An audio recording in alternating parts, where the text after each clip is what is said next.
Well, good morning if you are on the east coast of America, and even earlier good morning if you're on the west coast. And wherever you are in the world watching, glad you're with us. It's going to be our final Facebook Live for a little while here in the United States. Tonight, the world premiere and only premiere for Alien Intrusion, Unmasking A Deception. We hope you've got your tickets. I'm here with Dr. Robert Carter. Hey, everybody.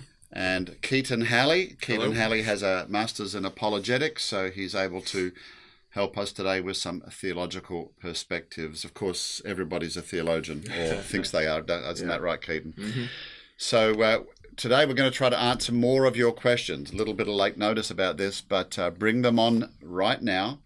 And we'll get the conversation going, but we will definitely try to address all your questions as they come up this morning. So, guys, here we are. We've a long journey, particularly for me, making a movie over the last couple of years. Mm-hmm. And making the movie was the easy part. Doing the radio interviews and the marketing haven't been a tough part. I actually get it now because sometimes you see these Hollywood stars, they make movies and then they're being interviewed in various countries, and they kind of say that's the real grind, is doing all the interviews. But it's been a labor of love. We this morning we had a prayer time in the ministry here because we are a ministry, and one of the reasons we've made this movie is to get information out, give people a different perspective than they may have heard. And we want to help people. And, it's interesting, a lot of the comments we're starting to see coming in on Facebook and other places are from people who've had experiences, who want to share those experiences, etc. And we're already going coast to coast because the first comment's from Washington State. Good morning. Do you want to answer that? What's the question there, Rob? Because I'm, again, not seeing the questions here, Paul. So I'll get you to come and do this. Actually, the first one was just hi and good morning. Oh, well, hi. The second one was can't wait to see the movie. That's so good.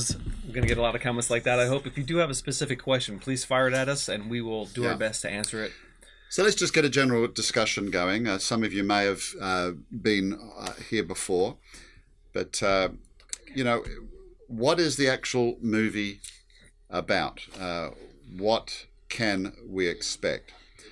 Is there something actually going on? Because, we've often mentioned that about 90 to 95% of all UFO sightings can be explained as natural or man-made phenomena. The thing is, though, you can't say that about all of them. There is a mysterious element. So you're a scientist. I've got a science background. Keaton works for a science-based ministry.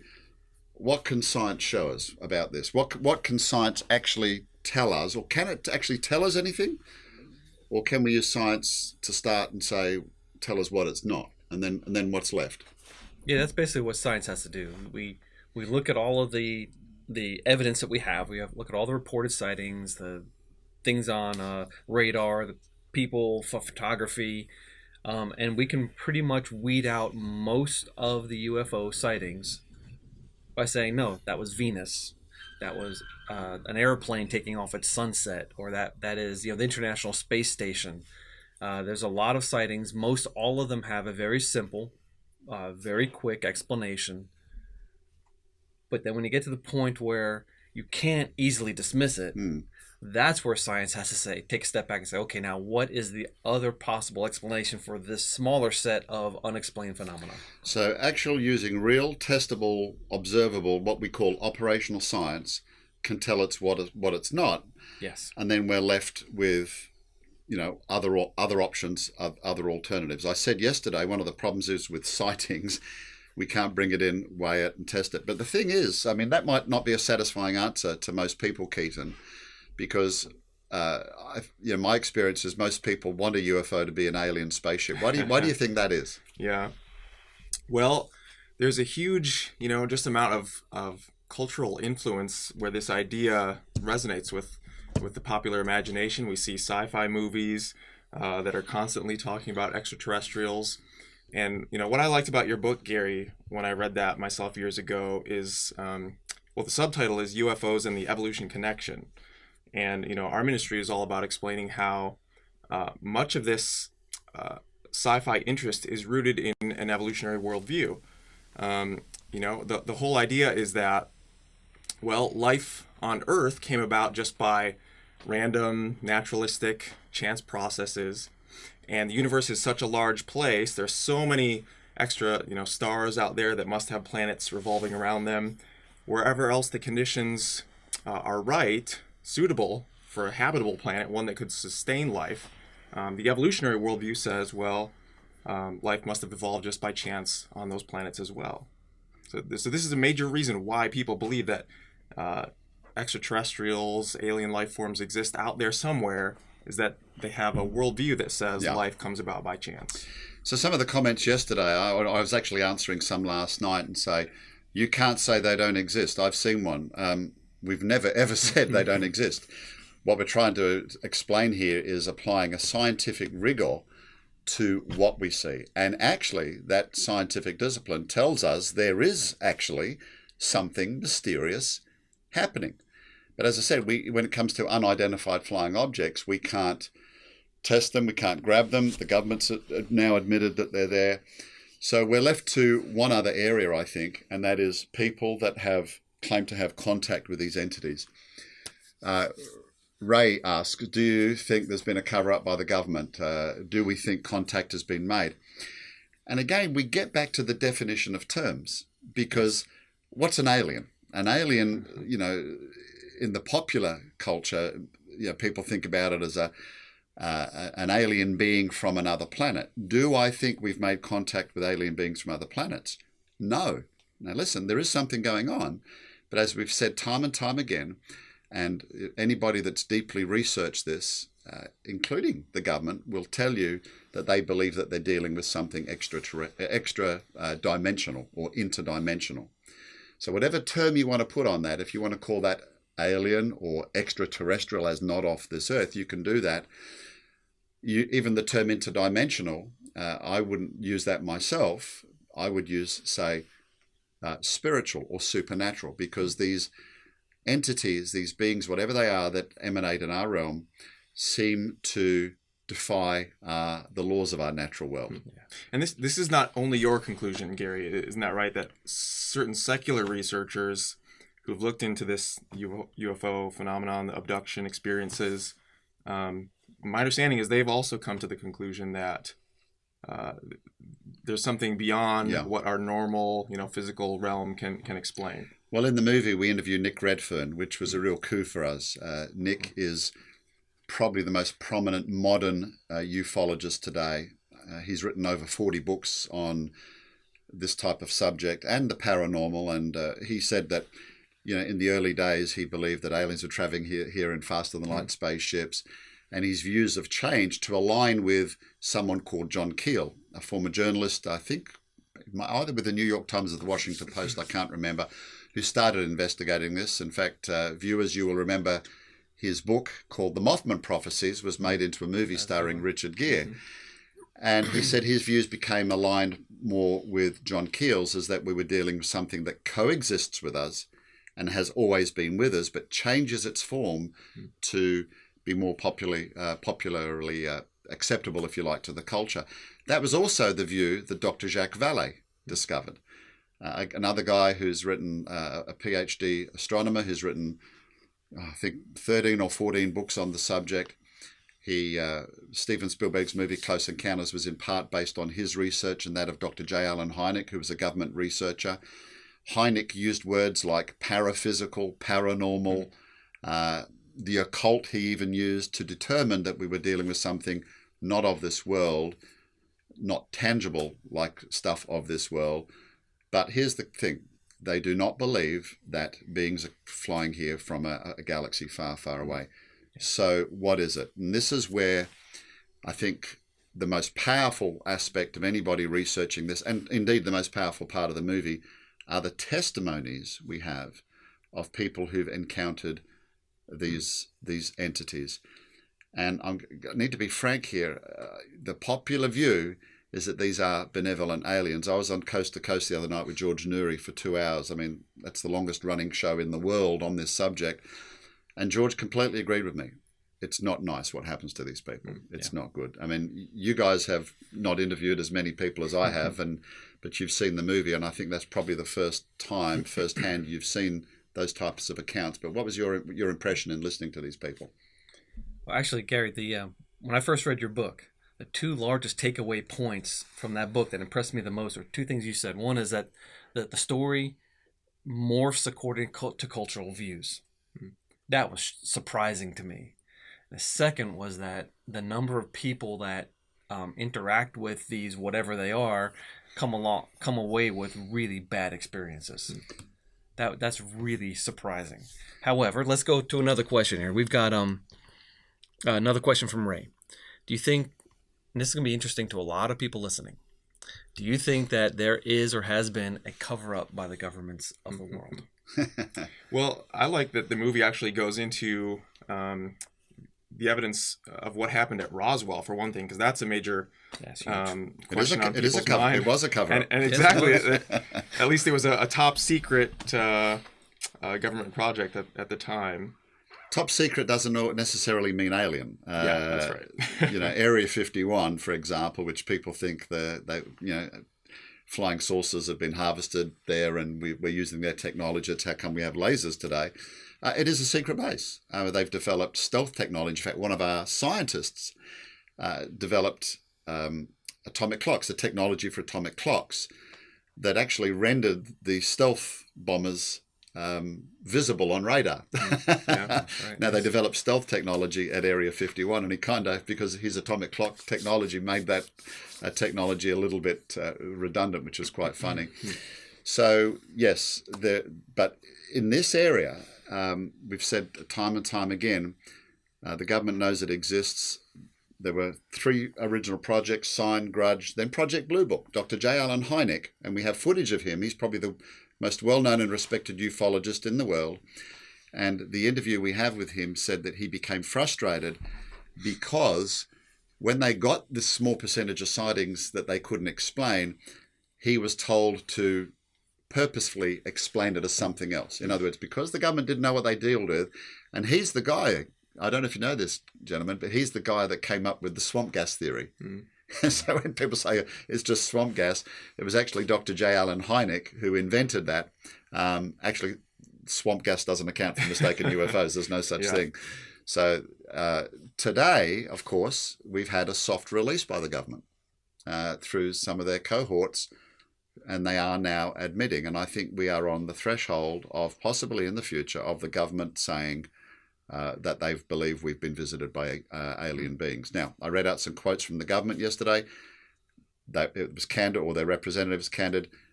They're saying they think it's alien beings, but in the next breath they're saying we don't have any qualitative data and we don't know what we're dealing with. Well, why should that be surprising? Well, how can you say it's an alien being if you say we don't know what we're dealing with? Exactly.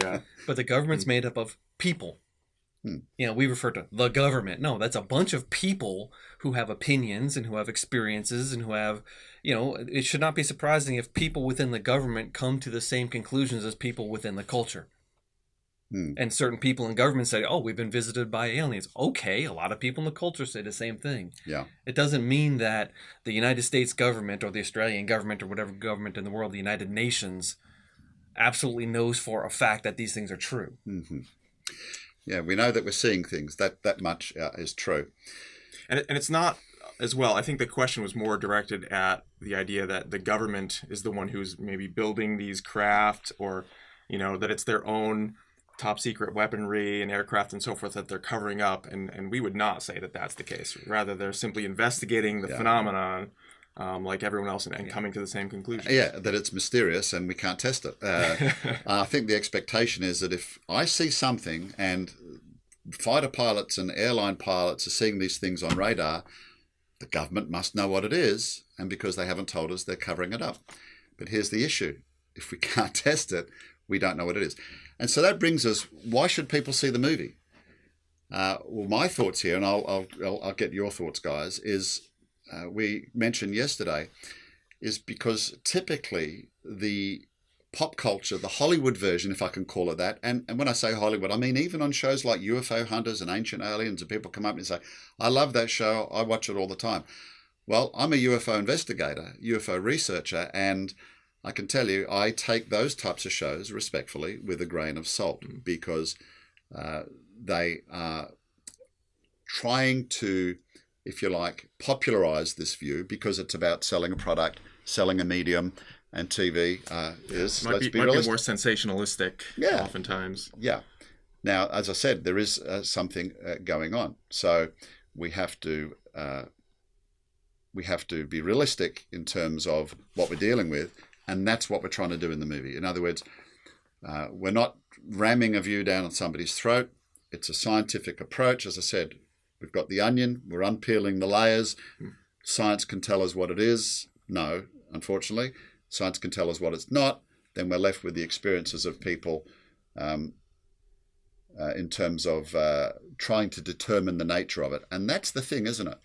One of the interesting things in the interviews I've been doing is I'm able to say with confidence, most people who seriously research, we all agree about the nature of the phenomenon. Yeah. We agree about how it manifests, how it forms, what it does, how it affects people, although we may disagree with its origin. Now, that's up for you folks to determine for yourself. Look at the evidence, determine after you see the movie where you think it's coming from. We believe we put our case, based upon the weight of evidence from the abductees' first-hand experiences about the nature of it. And we're not going to put a spoiler for you in the movie, of course, because we want you to go and see it. But it would be disappointing if we gave you a spoiler anyway. So many people that are commenting on our Facebook site, writing us emails, all the interaction we're getting, so many people are making an assumption that aliens are good, that they're nice, that they're here to help us. And what they're not doing, though, is actually considering the data that has accumulated over a long time through a lot of different avenues, a lot of different people, hundreds and hundreds of people being interviewed, that the alien story is not what they think. And there's evidence of deception as well. You know, like I've heard you talk, Gary, before about how the phenomena manifests itself differently over time. So early on, those allegedly extraterrestrial visitors would tell their abductees or the people that are experiencing that they were from local areas, like planets in our solar system, places like Mars and Venus. And the more we explored further and learned more about extrasolar planets, then it moved to those regions that were harder and harder to test. Yeah. So Eric here says the government's been faking alien abductions for years. They want you to believe that aliens are malevolent. I think you mean malevolent, which means bad or nasty. I'm sorry, Eric, they haven't. That I don't know where you got that idea, but to be frank, it haven't. Again, because you can have a scientific and statistical approach. And when both the Christians and the secular ufologists, if you're watching yesterday, I mentioned John Mack, Harvard psychiatrist who risked his career and interviewed all of these people. Bud Hopkins, Norio Hayakawa we interview in the movie, John Keel. These are all independent researchers who have interviewed these people who are separated by geography, demographically. They don't mix in the same circles. They're frightened to tell their stories. And when you independently interview them, their stories are very, very similar. They line up in terms of the nature of the experience. But as Keaton points out, they're often lied to, deceived, traumatized. Paying too much tax might traumatize somebody, but that's a lot different to having an alien abduction experience. So I do not believe that is the case. How do I feel about Dr. Greer's view aside from aliens being a threat, like Tom DeLonge's side? Look, Tom DeLonge has started this To the Stars program with some famous son. He's a former pop singer, by the way, of a group I think called Blink. He's got some very extravagant ideas. He's absolutely convinced aliens exist. But here's the point. He's already setting out, is assumed what he's trying to prove, right? Yeah. And that's one of the things where people need to have critical thinking skills. It's very easy to watch a program that's very, very convincing, but you could spend 10 minutes then looking at other information to debunk that. I remember watching the Alien Autopsy movie years ago. Jonathan Frakes, Will Riker from Star Trek was a narrator, had this grainy footage of a body and they're opening it up. And the narrator said, you are looking at a real alien body harvested from the Roswell crash. And I sat there scratching my head thinking, oh my goodness, because that's what he said. And you think, well, he wouldn't lie to me on TV. But guess what? It's exactly what he did, because he's just a narrator. He was paid to say things. He didn't really know what he was saying. And I investigated this, covered this in my book, and the whole thing was a hoax. Why was it a hoax? Because it was a huge selling documentary. They made lots of money on it, etc. So Dr. Greer, again, I think he's already assumed what he set out to try and prove. The movie Sirius, where they claim to have a little body from the Atacama Desert. Right. Go to creation.com, type in Sirius the movie, Sirius, in the search engine, and you'll see a review on it. They claim to have had DNA that proved it was alien. A spectacular claim. Was there any truth in that, Rob? No, the DNA expert here, the geneticist, say this is patently absurd. And the results were conclusive that this is a human child, not a star child. Sad. It's actually kind of frustrating when you hear a lot of conspiratorial thinking and they throw genetics at you, and when you actually look at the evidence, and the evidence is clear that it is not what people are trying to make it out to be. Yeah, exactly. So thank you, Ryushin. Blink 182, that's the name of the pop group, which unfortunately shows you how old I am. So again, folks, let me encourage you. We are not debunkers. Something is going on, but we are not trying to set out and to, as I said, to to prove, or what we've already assumed. We're being honest with the evidence. We do approach it with a worldview, but we're being honest about that. But when you see these spectacular claims, it's so easy to be led into, wow, I never knew that before. But spend 10 minutes also looking for information that tries to disprove it, and then you weigh up. You weigh it up. Look, I grew up an Apollo child. I loved the Apollo missions. There's been movies and websites, and you can spend 10 minutes on YouTube watching allegedly how it's all hoaxed. Spend another 10 minutes finding out how can the flag allegedly move in the breeze when there's no breeze on the moon. And you'll find there is no breeze on the moon, but the guy was literally sticking his hand in, twisting the flag into the ground and gave the appearance of it.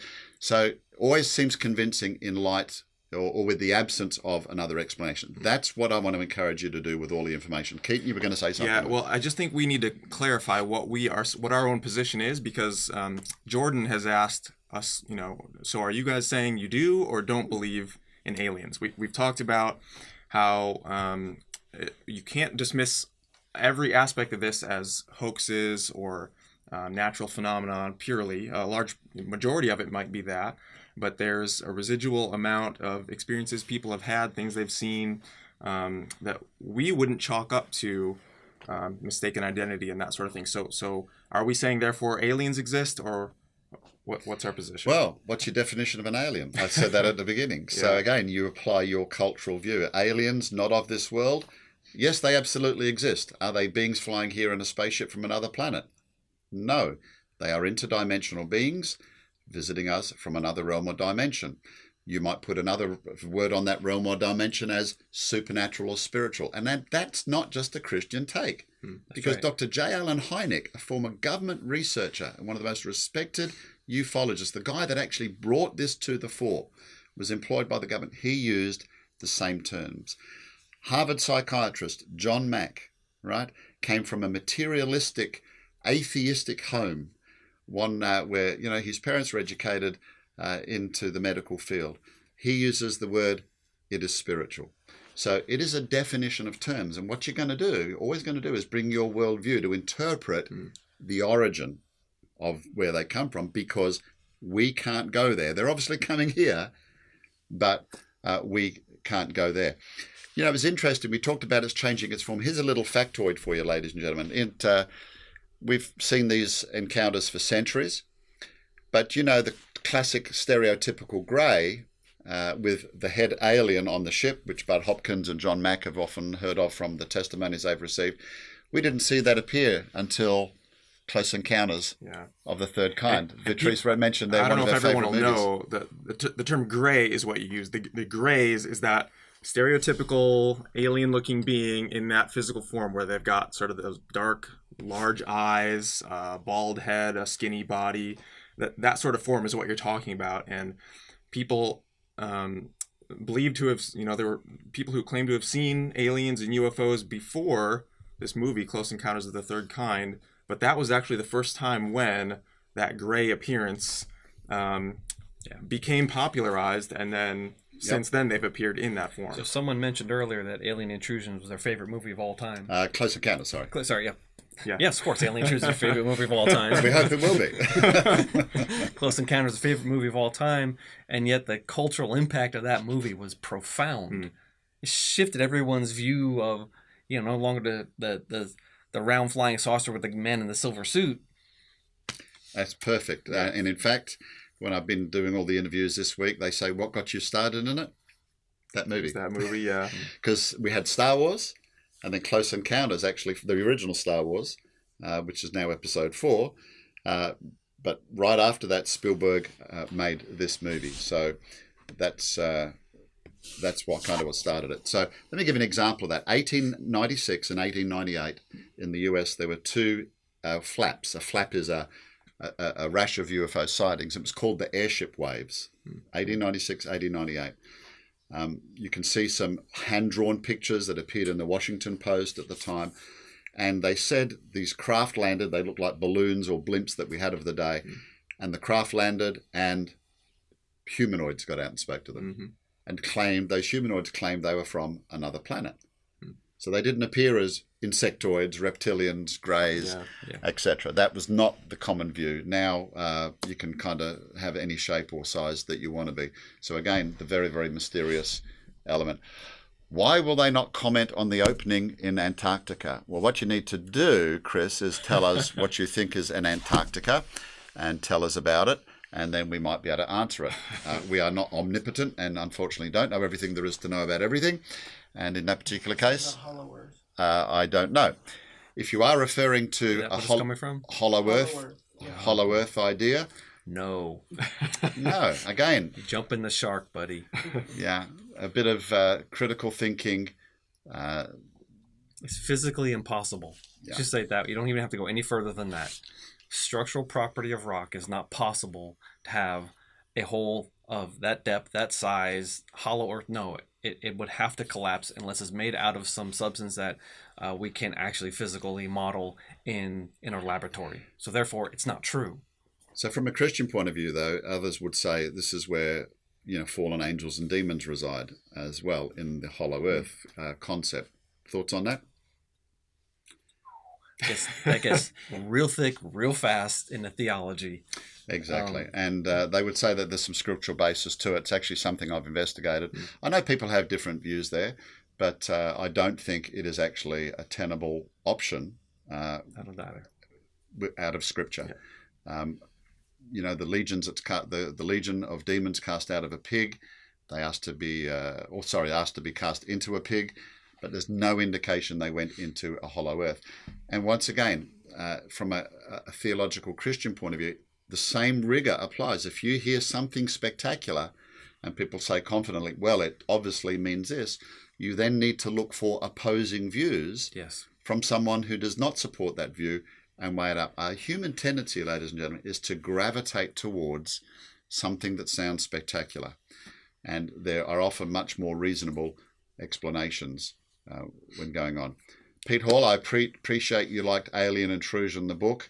And if you looked at Facebook today, it's just gone #1. It's the #1 selling UFO book on Amazon. And it's written by a Christian. Shock horror. Okay, but it just shows you, hey, we can actually do some decent research, and more non-Christians have read the book than actual Christians. Can we do some more conspiracy stuff? You go for it. Okay. Adam writes, the government has known about aliens for many years, decades. Well, not really. We're going to document this in the movie, what the government knows, what the people in the government are saying. We can't say the government, because remember, the government is made up of individual people with opinions, and they argue. They fear what they cannot control. well, that's a bit of conspiratorial thinking. Also, all people fear what they can't control. But it's not like the government knows that there are aliens. There are many races visiting us. Some are good, some are bad. This is all speculation and assumption. We're going to deal with it in the movie. We're going to talk about what people are seeing and saying. But here's the reason why I want to read the question. What do you think, or where do you all think the hundreds of thousands of missing people have gone? And the answer is, there are not hundreds of thousands of missing people. It's a little disappointing to hear that, Rob, because that does spoil a good story. Yes. You don't want the facts to get in the way of a good story, either. So. No, of course not. Of course, there are missing people. You see it on milk bottles. Yes, people do go missing, usually runaways. But we're not talking about people disappearing from the planet and unaccounted for and no. Their explanations for missing people is very reasonable and very practical and has nothing to do with aliens abducting people and those people disappearing. Because when we talk about people who claim to be abducted by aliens, they don't disappear. They're here on Earth. They might blink out for a while, a couple of hours, maybe a couple of days, but then they're back here on Earth again. That's why we have their stories and we're able to use them. And again, it does make a good story, and there's a lot of sensationalist stuff out there, but we need to, again, apply critical thinking, determine what it is, what it's not, as I said before, so we can determine as it is. As far as well, I'm not going to resort to unknowns, Ryushin, to explain unknowns. That's not the scientific approach. You have to use what you know to try to determine the nature of something. So speculation is speculation. And I just want to make a point here, guys, because we always it's the government's fault. Blame the government's covering it up. The government really is not that good at keeping secrets. I mean, even Chuck Colson showed that. I mean, there was an actual conspiracy during the Watergate scandal, right? This was before Chuck Colson came to Christ, but he was this, the hatchet man higher up in the government, and he and his friends tried to keep a conspiracy just among a small group, and they couldn't even do it. It absolutely fell apart. Yeah, and that's what always happens. Just ask Edward Snowden. So the government's not full of high-ranking people. It's ordinary people, as Rob has mentioned, and people blow the whistle. Just here in Georgia recently, a lady was prosecuted for, blowing secrets that she shouldn't have done. She was a contractor, etc. There are literally millions of people who work for the government, and it's just impossible to keep them all quiet. The government is porous. Yes. I mean, the most top secret program in American history is probably the Manhattan Project. And when the USSR exploded their first several atomic weapons, the United States was surprised. How'd they get so far so fast? Well, it's pretty clear that they actually had our plans because someone smuggled them out of the country and they built the bombs that we were building. I mean, governments don't keep secrets. Small clusters of people might keep a secret, but it's even hard. Even at the Watergate shows, it's almost impossible for 2, 3, 4 people. You're really pushing a conspiracy there. And in the film, we actually have interviews with different U.S. presidents, recent U.S. presidents, admitting that they would, if they were aware of any of this kind of information, they would go ahead and make it public. But they're lying. Ryushin, of course. Ryushin, you just said you wanted the truth. And a second ago, I saw a flash past. You want to know what Reagan said on the subject. We're going to have a film clip of Reagan.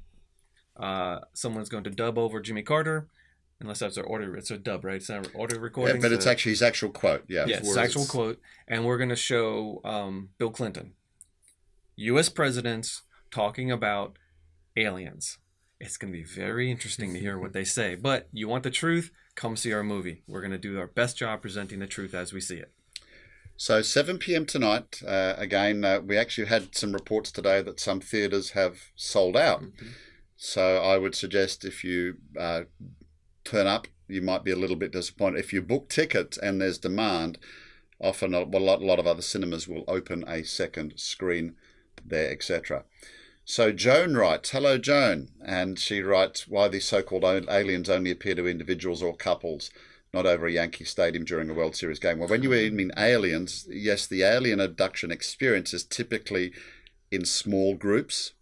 There are not, I think it would be pretty hard to get, I don't know how many people Yankee Stadium holds, but let's say it's 50,000, pretty difficult to get all them on one spaceship. But the alien abduction experience usually appears to individuals, couples.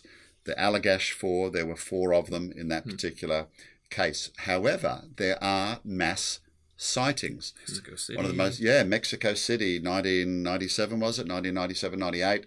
Thousands of people saw it. Dozens of video cameras trained on it. And you saw these silvery kind of metallic looking objects hovering around apartment blocks in Mexico City. And footage of that is in the film, is that right? Footage of that is actually in the film as well. So it really happened. And the Mexican government, who actually have been very candid about their sightings, they're very quick to release the footage and say, we don't know what it is. Our tendency in the US is to say, we can neither confirm or deny. But of course, the most famous sighting of all time in the US is the Washington 1952 sightings. Some UFOs buzzed the Capitol dome of the White House. And guess what? We've got one of the operators of one of the radar installations who was there, saw it, giving his testimony. And I think, for me, the most pertinent point of that is he said he was told to shut up about it. Obviously now, some 60, 70 years later, I don't think they're going to throw him in jail. And he says, I've been trying to tell this story for 60 years, and we were the first guys that were interested in it. So that was kind of nice. Yeah. Ryushin also, I think twice now, has written about the Nazca alien mummies. Hey, man, Ryushin, we love you, man. Thanks for interacting with us. Been actually doing this for a little while now. Really appreciate it, but we're going to hit you back with our answers. The answer is quite clear. The strange-looking heads of the people buried in Nazca in Peru are human beings. Humanity, Homo sapiens. Yes, their heads are odd. That could be Marfan syndrome. It could have been cradle boarding. It could be several possible explanations. But the DNA evidence is humanity. Your DNA determines what you are. Yes. Human, male, female, etc. So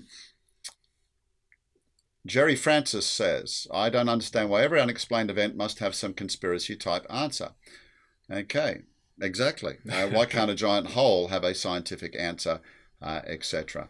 So, good point. That is actually critical thinking. Look for other alternatives, not just the first one that you hear. And the film actually provides evidence against the idea that these are extraterrestrial visitors from far, far away. We go into some of the scientific problems with traveling that far in a physical spacecraft, why the science is actually against the possibility of that happening, the energy requirements, the radiation from space, and all these kinds of things. Yeah. So I just refer Dan Norton there to the article, I think, rather than discussing it here. It'll probably take a little bit too long. But Dan, you've mentioned there, what about, it's not a dumb question. It's actually one of the most asked questions that Christians have. Could God have created life on other planets? There are theological issues with that. Our tendency is to say, well, why would God, if he's the creator, have made the universe so big if it's just us here? That presupposes the universe is big to God. That gives you a clue. If he is before the universe that he made, Genesis 1:1, God created the heavens and the earth. That means he was before the heavens and earth he created. Therefore, he's not bound by it. He's not limited by it like you and I are. We're products of that time-space creation. So go to creation.com. There's a very comprehensive article, and type in the search engine, did God create life on other planets? And that's the article will come up. We'll try to get it posted here in the stream if we get a chance, but a lot of questions flying past us really quickly. You are not doing your homework by explaining away the hundreds of thousands of missing people. Well, if it's a cover-up and it's secret, how do you know about it? That's a good question. Okay, all right. So again, be careful. Be careful. We've got to be. We're trying to, as I say, keep saying, and get people to employ critical thinking skills. So it's easy to say, make an assertion that something happened, but there's got to be documented evidence and facts that hundreds of thousands of people have gone missing. And just because lots of people say it on the internet, it doesn't mean that it's true. For example. So, what do you consider alien encounters began in history? These visitors became alien as we know them today. Well, there have been encounters throughout history, and as we said at the beginning of the stream, they have morphed differently over time and appeared as different entities over time. So we are dealing with nothing new. 200 years ago, people had encounters with beings called fairies. Now, in pop culture today, or views today, if a little entity stood at the bottom of your bed and said, well, I'm a fairy, the first thing you do is doubt your own sanity. Yes. Or I'm having a dream. But when a little entity stands at somebody's bed, bottom of their bed, and says, I'm from the Pleiades or Orion, because of pop culture, the idea of aliens visiting us in hyperdrive spaceships, people are more given over to believing that, etc. What about the idea they're from the future? Actually, I've been asked that a few times. Yes, me too. But again, that would require a level of technology, okay, which is a fair comment. If it's from the future, they'd have that technology. But then you've got to ask, why do they terrify people? Why do they stealthily abduct them in the middle of the night? Why do they Brutalize them, poke them with blunt objects in their orifices? And as I keep saying, the last time I watched Star Trek, Dr. McCoy had that neat gizmo called a tricorder, and he not only diagnosed what was wrong with them, he fixed them at the same time. So they are malevolent, Joshua. You are correct. And I think that's a very pertinent comment you made. If they were here to help us, they wouldn't bring so much fear. If they've been watching us for so long, and that's what it appears, that been interacting with us in history, then surely they know that stealthily abducting people in the middle of the night against their wills is really, really traumatic. Bob Lazar, I'm sorry, I believe Bob Lazar is a faker. He's a guy that claimed to work for Area 51, claims he's seen alien spaceships and so on and so forth. Again, he's actually kind of made a reasonable living out of that. There is no evidence that it's the case. And you know what? If he really was a secret government researcher that worked there and he came out and he blew the whistle, he would be in jail because I've worked, as I mentioned yesterday, in the police force when I was growing up in England. And to this day, I'm bound by the Official Secrets Act now, fortunately, they never gave me any confidential information, so I don't have any to blab. But if I did, I could still go to jail for that. That's the issue. So the fact that he's allowed to go out and talk about this stuff, if it really existed, logic, once again, dictates it can't happen. We're going to bring a special guest on now just for the last 5 minutes.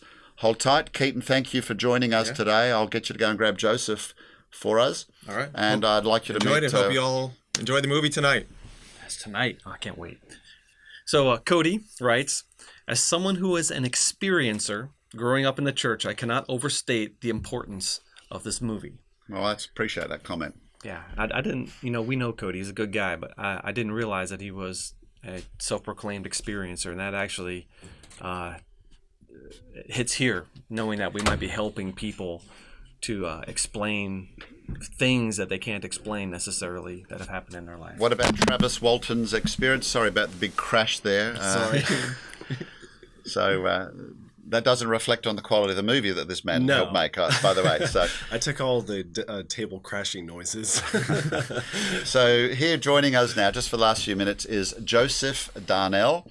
And Joseph, along with another man, Murphy Thielen, helped produce the movie.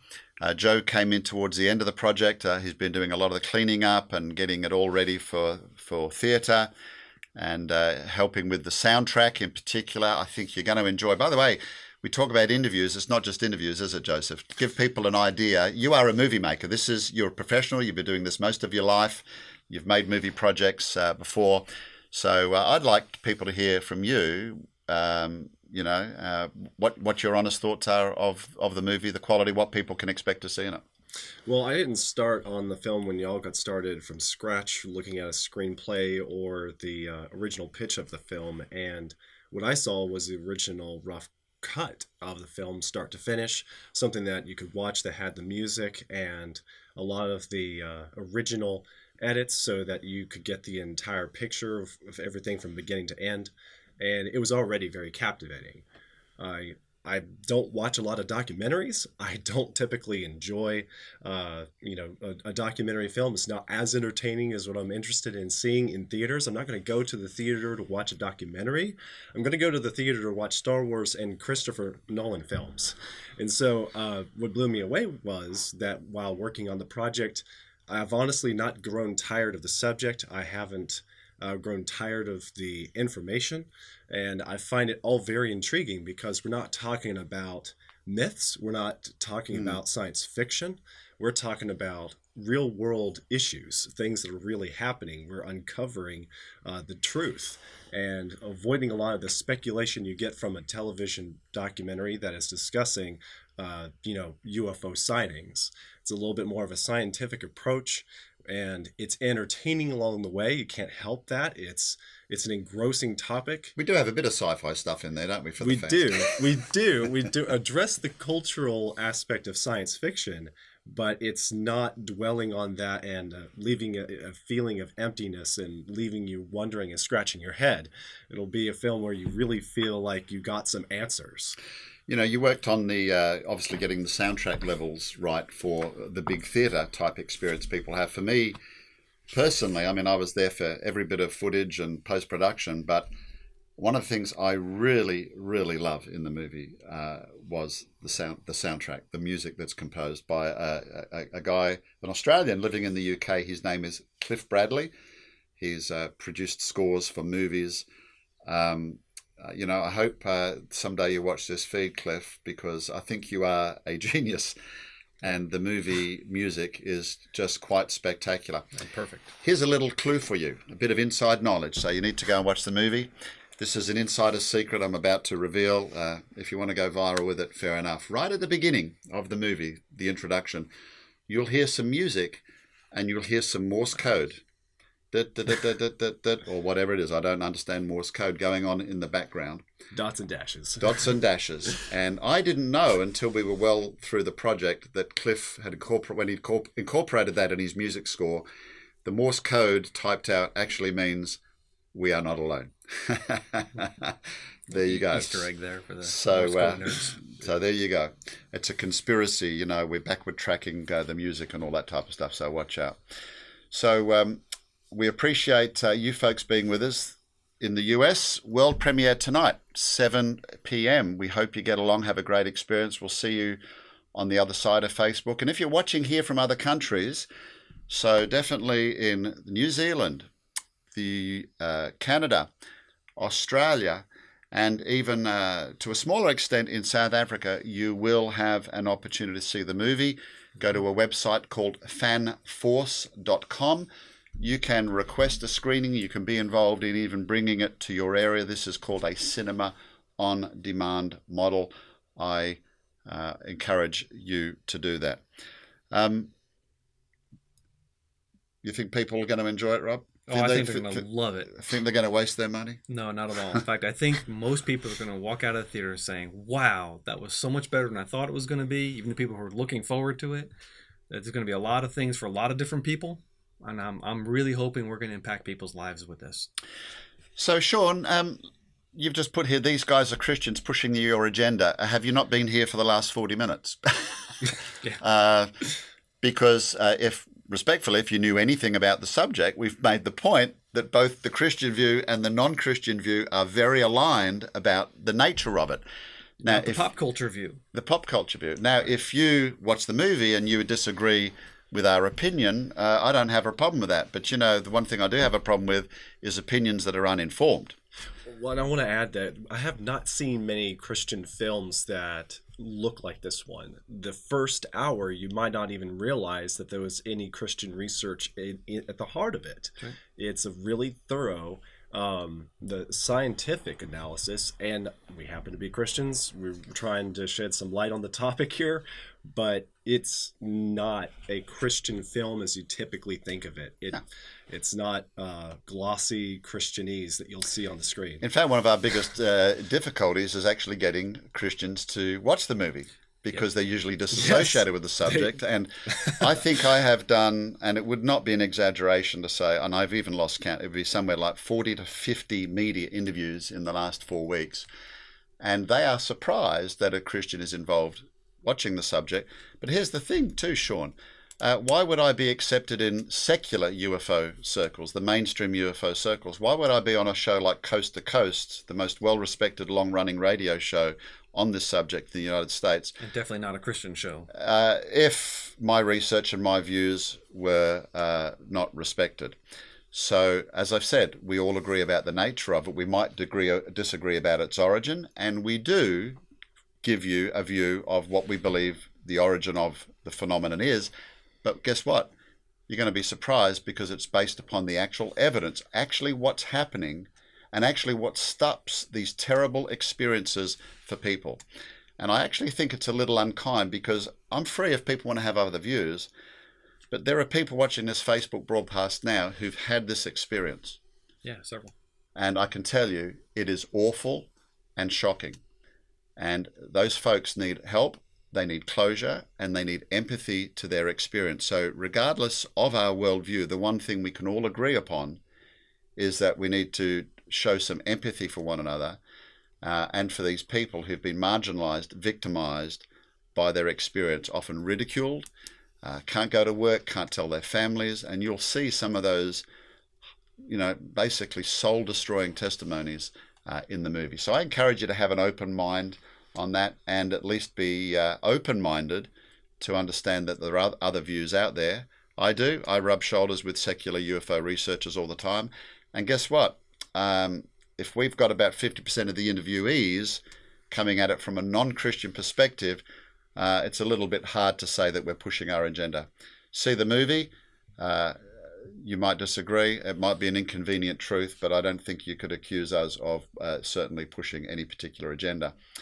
So we're going to close it now. Thanks for popping in and seeing us, Joseph. Thanks for your work on the project. My pleasure. Thanks for being along and helping. Robert is one of the experts interviewed in the movie. He's a geneticist. That's what he does for a crust, as we'd say in Australia. He is working on, if you like, a Christian interpretation.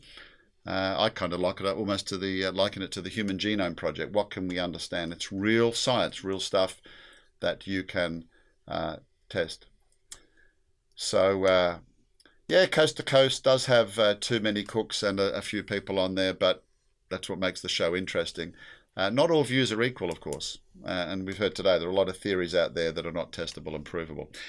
Well, we could talk for hours, but you know what? We'd love you to go and see the movie tonight. If you're around the Atlanta area, look for some of our cohorts, some of the people that worked on the project, some of our staff. They'll be wearing lanyards that'll just say staff. Go up and say g'day.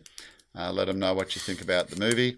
And you never know, keep your eyes peeled maybe for more screenings, and keep up to date with this website for more news in the coming months. And again, if you're overseas, go to fanforce.com and request a screening in your area. All right, I would say, may the force be with you. The true force be with you. Catch you later.